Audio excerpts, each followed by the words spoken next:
El descubrimiento de América, el encuentro de dos mundos, de dos culturas. Bla, bla, bla, bla. Eufemismos para no decir las cosas por su nombre. El 12 de octubre del año 1492, América no fue descubierta. América fue invadida, arrasada y luego colonizada. ¿Pero solo América fue devastada? ¿Y solo España se benefició con la conquista de América? Estas y otras preguntas vamos a responder sobre la incursión de los españoles al continente americano. Pero antes, dos pequeñas aclaraciones. Primero, un brevísimo contexto. Europa desde mediados del siglo XIV, más o menos en el año 1348, estaba siendo golpeada por la peste negra, una pandemia devastadora, que llegó en el medio de una situación crítica, porque la agricultura había dejado de crecer, en parte debido a que la técnica existente había llegado a su límite, y el acceso a los alimentos se hizo costoso. Así que entre la pobreza y el hambre, la peste negra hizo estragos. Una de las soluciones que adoptaron los reinos, principados y estados europeos para salir de esta crisis fue avanzar sobre nuevas tierras más allá de las fronteras europeas. 2. Vamos al mapa. La verdad verdadera es que lo que hoy conocemos por España no existía en aquella época. Se creó en 1469 cuando se unificaron las coronas de Castilla y Aragón con el objetivo de sobrevivir a su escaso desarrollo económico. La corona española usó para expandirse la guerra y el saqueo de pueblos. Como les dije antes, Europa y en este caso España necesitaban nuevas tierras de donde extraer riquezas y recursos naturales cuando las propias no alcanzaban. Además, ya venían medio envalentonados porque habían reconquistado los territorios del sur de la península que habían estado en manos de los moros. Y bueno, los reyes querían más. Ahora sí, acá aparece uno de los villanos de esta historia, Cristóbal Colón.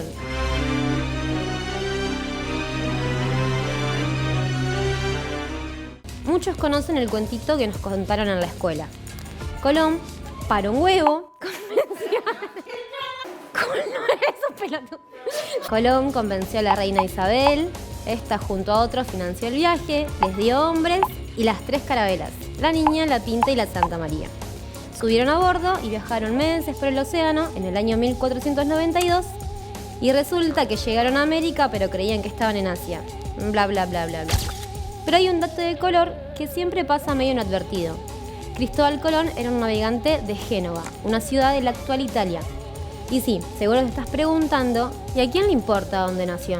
Bueno, importa y bastante porque para esta época de la que estamos hablando, solo ciertos reinos y ciudades europeas tenían nuevas técnicas y conocimiento para navegar.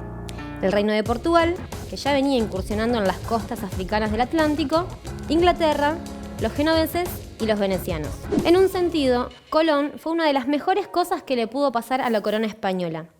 Ante su plan original de ir a Oriente por una ruta nueva, se apoderó de América o las Indias Orientales, como la bautizaron originalmente, con la espada y la cruz.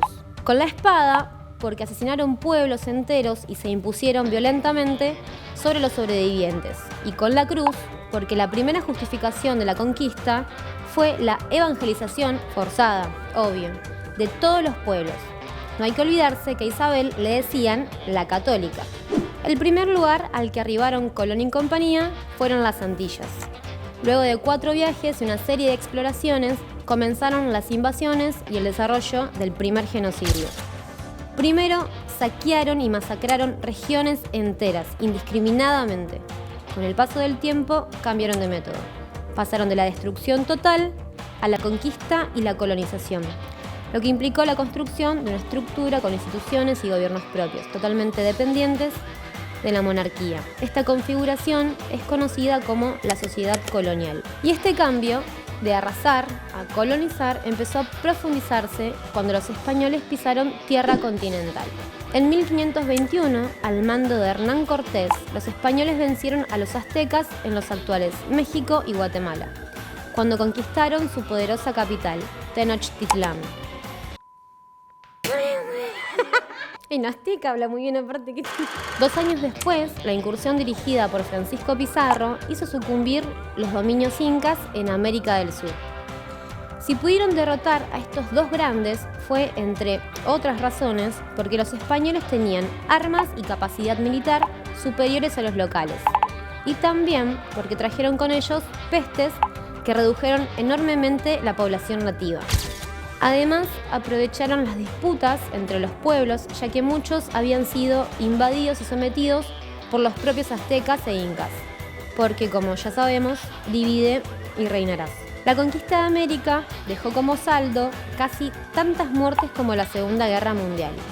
Un siglo después de la invasión, aproximadamente de los más de 70 millones de nativos americanos, algunos historiadores consideran más elevada esta cifra, solo quedaban 3 millones. Pero el exterminio también fue cultural, ya que la historia, costumbres y creencias de las poblaciones fueron sepultadas, no solo con la fuerza de las armas, sino también con el peso de la Biblia. El rol de la Iglesia Católica, viéndolo a la distancia, no fue para nada sutil. Como ya te había dicho, su misión era evangelizar las almas, doblegar el espíritu y volver dóciles a las poblaciones. ¿Para qué? ¿Para qué? Para que olviden todas sus creencias y se entreguen pacíficamente al trabajo forzado en las minas de oro y plata regenteadas por los colonos españoles. Por supuesto que los clérigos recibieron en agradecimiento a los servicios espirituales prestados grandes compensaciones. Por ejemplo, el sacerdote Bartolomé de las Casas se oponía a la superexplotación de las poblaciones nativas, pero era encomendero, es decir, que explotaba nativos con un permiso de la corona. Y no conforme con su propio cinismo, fue por más cuando llegó a solicitar la compra de mujeres y hombres de África para que sean esclavizados en la isla de Cuba. Así llegamos al segundo genocidio, que fue ocultado durante mucho tiempo, el genocidio africano. Como las poblaciones indígenas fueron reduciéndose por la conquista y por el trabajo esclavo, se arrancaron millones de africanas y africanos de su tierra natal para ser traídos a América y utilizarlos como mano de obra esclava, en lo que se conoció como el sistema de plantaciones tanto en América del Norte, Central y Sur. Los nativos no resultaron tan dóciles ni resistentes para el trabajo en las plantaciones, pero sí se usaron sus conocimientos para la explotación de muchísimos recursos, sobre todo la plata en las minas andinas. Se estima que en los primeros 150 años de acción conquistadora, 17.000 toneladas de plata y unas 200 toneladas de oro arribaron a España. A través del comercio, algunas incipientes potencias europeas, como Inglaterra, comenzaron a acceder al oro y a la plata americanos. Esto potenció el desarrollo comercial y manufacturero europeos, que facilitó la acumulación necesaria para el progreso de la futura revolución industrial. Todo esto llevó al desarrollo del capitalismo y la liquidación de la sociedad medieval. Por esto, Federico Engels escribió: la plata y el oro de América penetraron como un ácido corrosivo por todos los poros de la sociedad feudal moribunda en Europa. Los empresarios mineros convirtieron a los indígenas y a los esclavos negros en un numerosísimo proletariado externo de la economía europea. Lo escribió así Engels. No sé qué quiso decir con las comillas, no aclaraba. Para ir redondeando, dos cositas importantes que no quiero que te olvides. Primero, una mención. Desde el inicio mismo de la conquista, los pueblos indígenas resistieron, como pudieron, pero lo hicieron. Por eso, algunos pueblos celebran el 11 de octubre como el último día de libertad o el 13 de octubre como el inicio de la resistencia.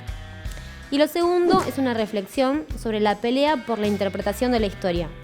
En Argentina, por ejemplo, se sigue hablando de descubrimiento y fue, o es, una pelea que la fecha se enfocara en recordar la matanza y la violencia con la que España y Europa se enriquecieron.